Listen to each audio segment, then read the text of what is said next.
All right, it's 4 o'clock. We're going to kick off our study session on today's operating budget. I'm going to turn over to Mr. Johnson here, and we'll go to let you take it from here.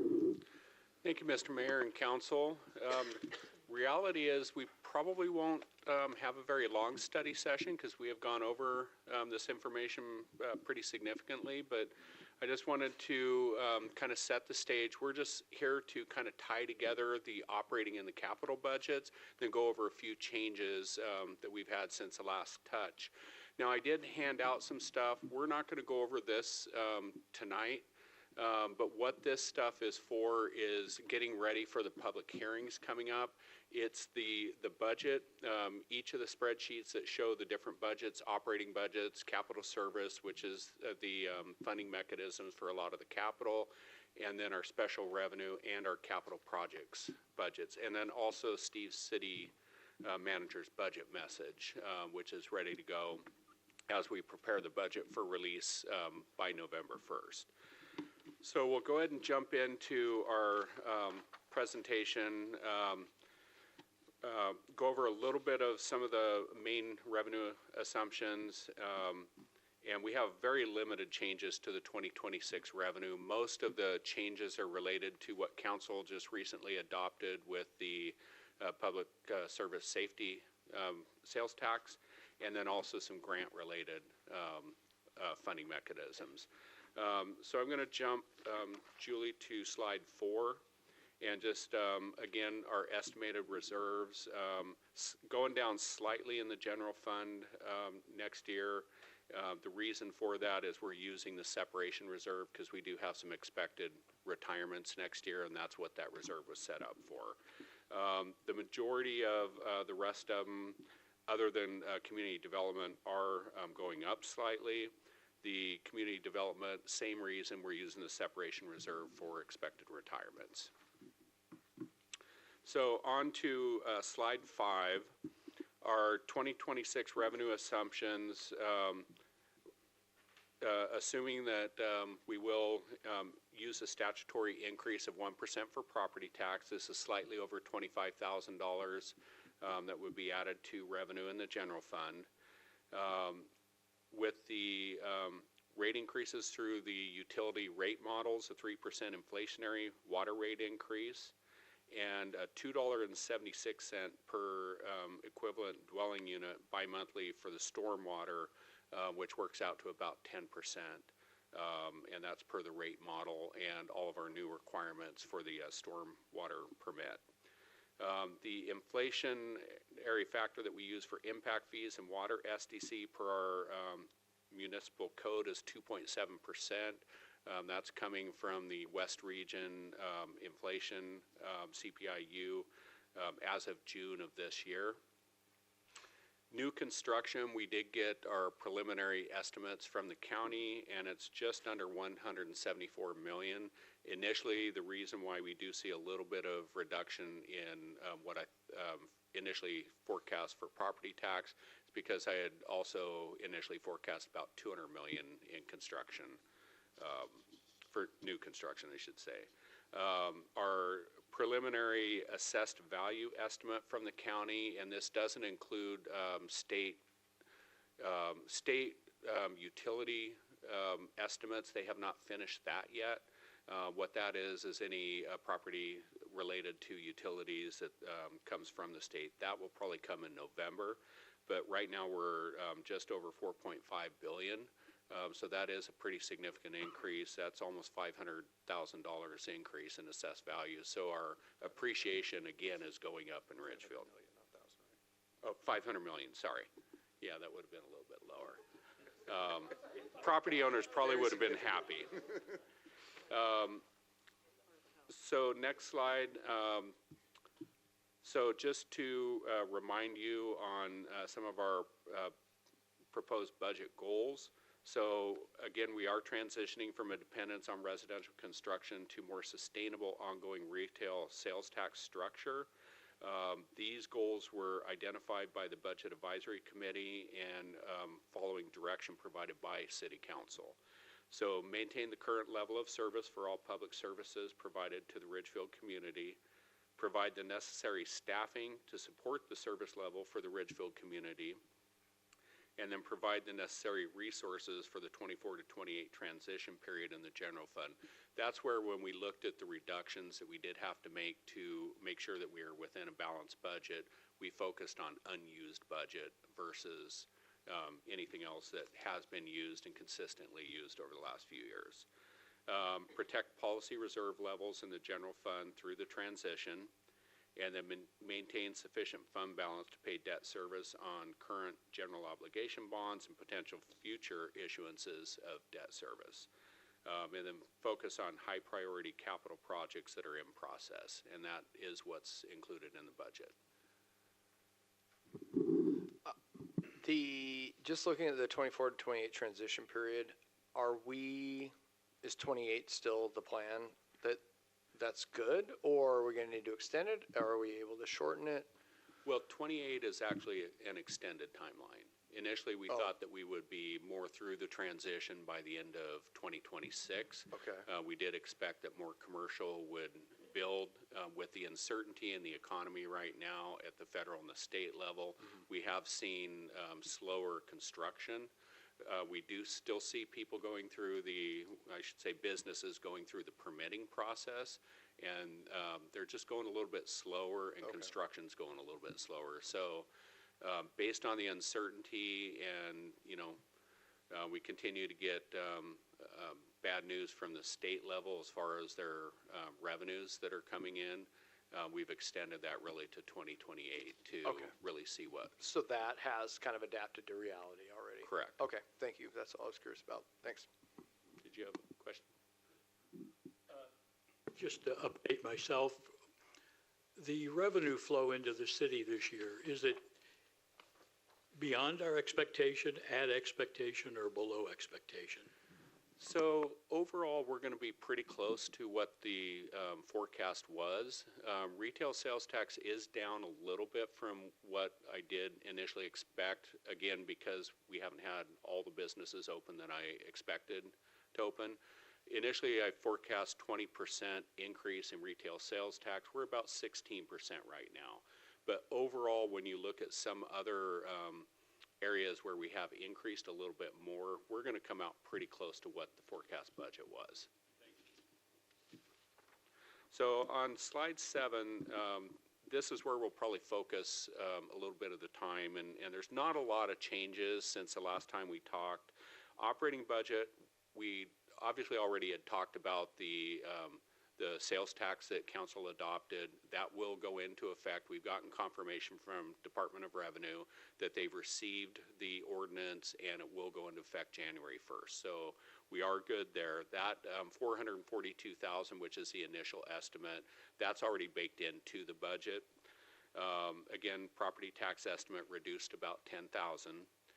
And then this is something that I'd like some direction on from council. We put $50,000 for our contract with Watershed Alliance into the budget.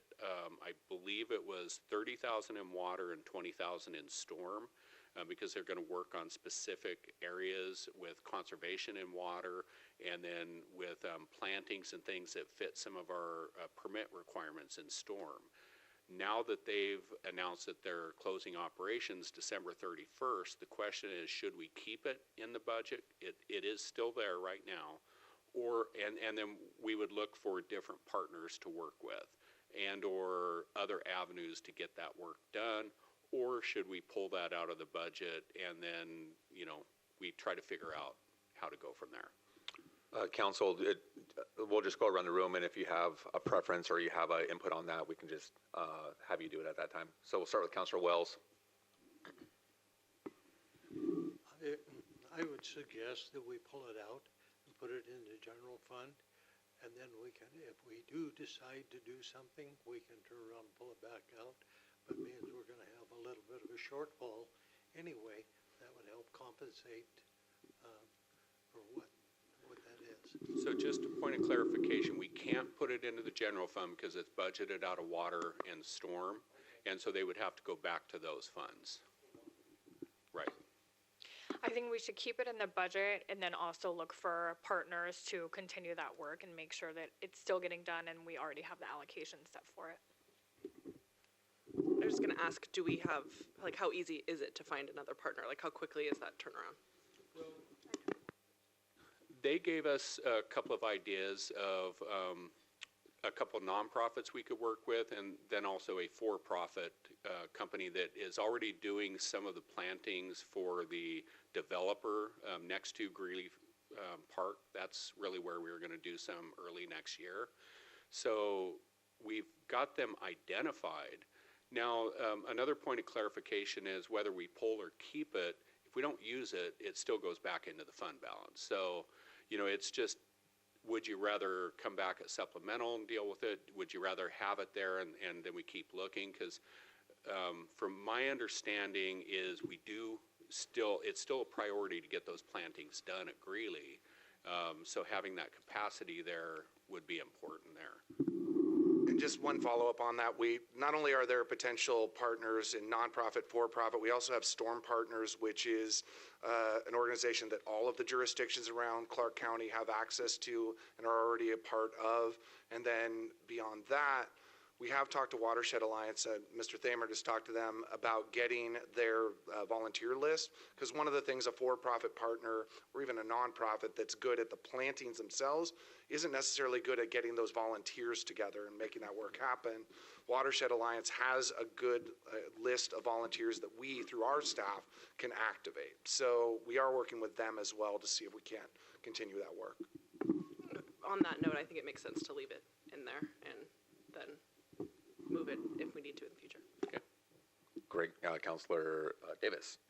Yeah, I would agree. I think we leave it for right now, find a new partner, adjust it supplemental. I would be in favor of leaving it until we find a new partner. Yeah, I agree. Leaving it until we find a partner. Sounds like we have consensus, yeah. Okay. So we can move forward with that. Okay, thank you.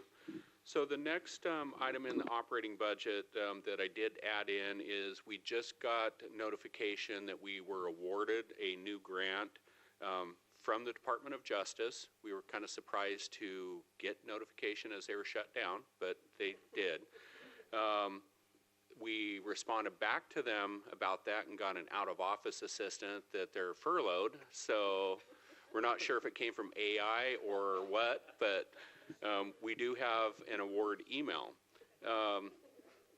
So the grant is for $175,000, and it's related to recruitment of police officers. It's not the grant to hire and pay for personnel costs. It's a separate grant that we applied for, and it will help us create recruitment videos, get different marketing materials prepared, maybe some swag that we can hand out at career fairs, things like that, so that we can be prepared. Now, again, we don't know when we'll hear about it. We don't know when they're going to be back for the, so we're not going to obviously wait to recruit, but this is something you're always recruiting in public safety. So this gives us something for the future that we can look at. But we have put in both the funding source and the expense in there for recruitment. So this is a new grant we received? Yes. Since the last time we did this, we did the cops and public safety sales tax presentation a few weeks ago. That's correct. Okay. So I had mentioned to you that we were going to apply for the state grant, Yeah. and we had already applied for the COPS grants. We applied for this one as well, but it wasn't for personnel costs. It was for recruiting assistance and preparing those materials. Gotcha. Who is this one through? Department of Justice. The at the DOJ. federal. Oh, yeah, of course. Yeah, DOJ. So can AI write checks? That'd be good. We'll have to work on that. I hope someone up there can write checks. Councilor Davis. So are those items that we've already sort of budgeted for this? No, like recruitment type? We have a Stuff small that is- recruiting budget anyway, and Okay. that was already in there. But with this, I added the additional $175,000 in there. We've never had that large of a recruiting I budget. wouldn't think so. This is to prepare for, where we can get videos and things that we can use long-term. Great. So That's really awesome. highlight Ridgefield awesome. and That's our great. public safety Good options. news. Thank you. Cool. So next into the capital budget. So Hayden Park is one that council approved to move forward, and initially that was requested at $450,000 with a 50-50 grant contingent requirement. As we costed everything out to get the inclusive playground, it came out to $488,000. So I did add in the expense for the $38,000, still a 50-50 match. And we had mentioned and council approved putting an application in for a CDBG grant for this. We've been notified by Clark County that that neighborhood program they've taken the money from that, so it's no longer available, and they're moving it to other areas so that they can get things moving. And they've told us we're denied on the application this year, but to put it in next year for 2027, so we can find a different source for that. How much was that match request for on the CDBG? We had asked for 50%. They still had not determined what their maximum amount was. At one time it was $200,000. They went up to $400,000, and they were, because they had a very limited budget, they were talking that they were going to go down. So we didn't know, but we were asking for $244,000.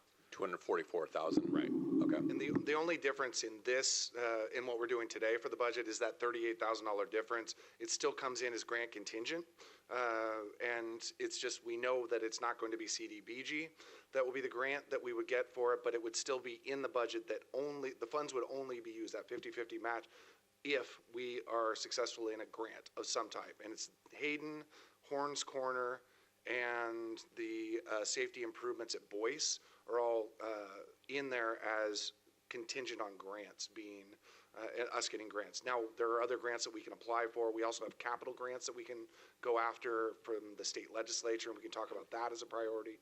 But this just changes it, increases the overall budget, $38,000. Gotcha. Okay. Council, other questions on that? Can move forward. Okay. And so we also have received a low-cost loan, a brownfield loan from Department of Commerce for Park Laundry. This is something that will assist with the monitoring costs that we have to do there. So initially in the budget, we put $67,000, which is our expected cost for cleanup next year. That Ecology, because we have a grant from Ecology to help with the monitoring for the first year. There's only certain things from the consent decree and then also the scope that they will cover. So there will be some other things that we would have had to cover, plus we had a match requirement. This brownfield loan will cover that, plus any residual things for Park Laundry that are related to that cleanup and the monitoring that we're going to have to do. Now, the total loan amount that we are awarded is $400,000 with the ability to get half of that, which is $200,000 forgivable. We won't know whether it's forgiven until, we close everything out. And that's in 5 years, basically. So it is low cost, so it's really very low risk, and this gives us the ability to make sure that we're not taking that out of fund balance. So what I added for next year is just $100,000, because we're not going to use a full $400,000 in 1 year. So I added $100,000 to have a little bit of cushion. So the cost went to $167,000 with grant of $67,000 and $100,000 from a loan to cover that, with no money coming from general fund. Any questions on that? Okay. So on slide 8, this really shows what our budget is. So overall, our revenue is just over 80 million, and that includes the debt issuance that we've talked about, but we will have to come back to council to get that approved later. And then a total expense of about 81.3 million. So we will have some coming from reserves. Most of that is capital related or one-time contingent stuff that we had excess reserves for. By the end of next year, the estimated ending fund balance is still 26.7 million overall for the city. So that's just a snapshot of the entire budget. You have in what I handed out so that you can kind of look at that before we get to public hearings. You have a snapshot of every fund with what the budgets are, and then you have the actual summaries of each of those budgets as well. And that includes all of the initiatives that council has moved forward, the 4 new personnel positions and the 2 seasonals as well. Any questions on that?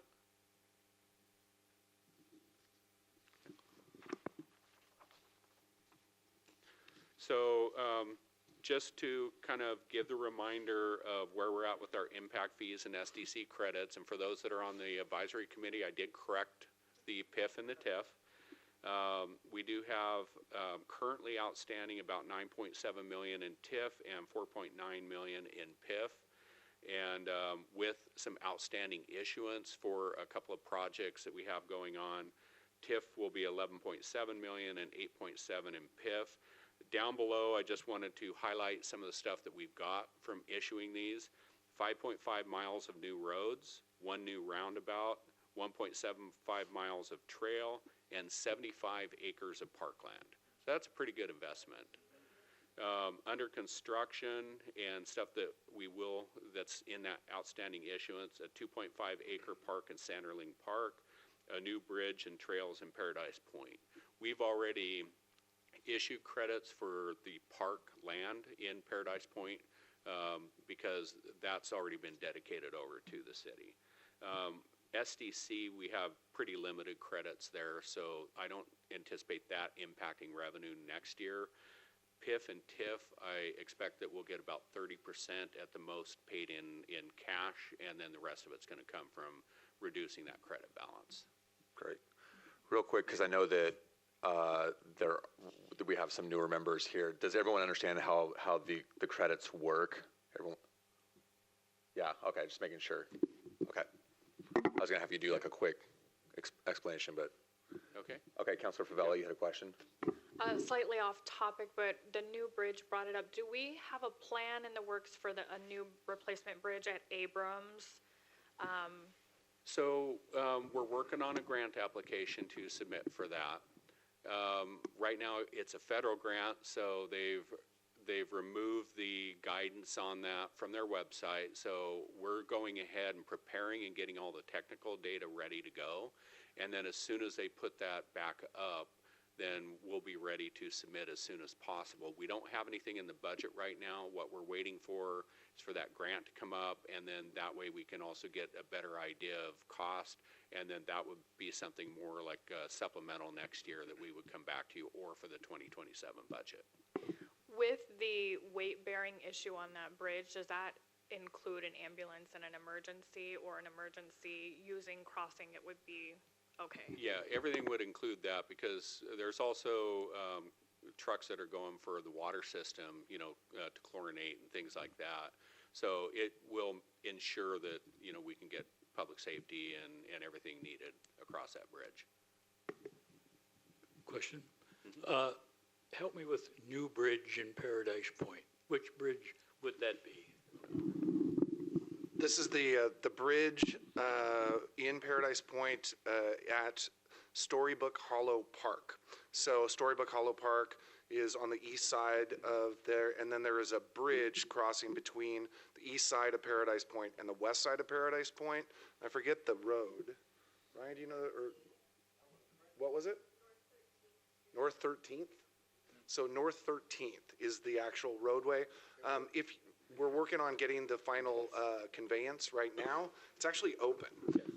So, I've driven it this week. So it is actually open, but it's something that we have to go through the final engineering inspections and otherwise before we actually take acceptance. And once we accept it, then we can give credits for that work. I was just confused as to whether it was a bridge other than that one. No, that's Thank you. Okay, so on to slide 10, just our estimated FTE allocations. That's our full-time equivalents. With what council pushed forward for new staffing, that's 4 additional positions, 2 officers, an engineering tech, and what was the other one? Oh, city attorney. Sorry, Janine. But anyway, that would get us to 90.75 FTE, of which we have 89 full-time employees and 1.75 part-time employees. The last round that we did, I was reading it and I felt like there was a discrepancy, so I wanted to clarify on that. It looked like for storm and streets, we were going to do a cut, but then they were also asking for that same position back. So streets recommended that they reduce a seasonal position. Then they asked for a full-time position.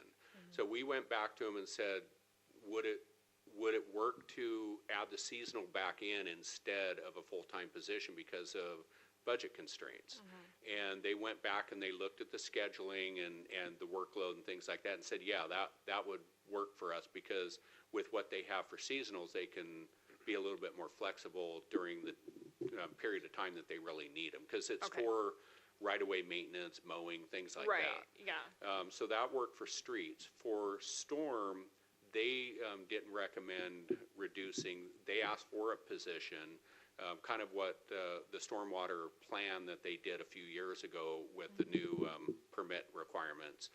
And they asked for that, and we asked the same thing. Could a seasonal work for this? And they went back and they really looked, because they have more seasonals than streets do. Right. And so they were able to really look and, again, be flexible and kind of move them so they can stagger them and have people here during the time that they need it, both during the growing season and as we start to get leaves falling and, start to see rains and things like that to clear drains and things like that. So they felt like they were in really good shape with the season. Adequately staffed and good to go.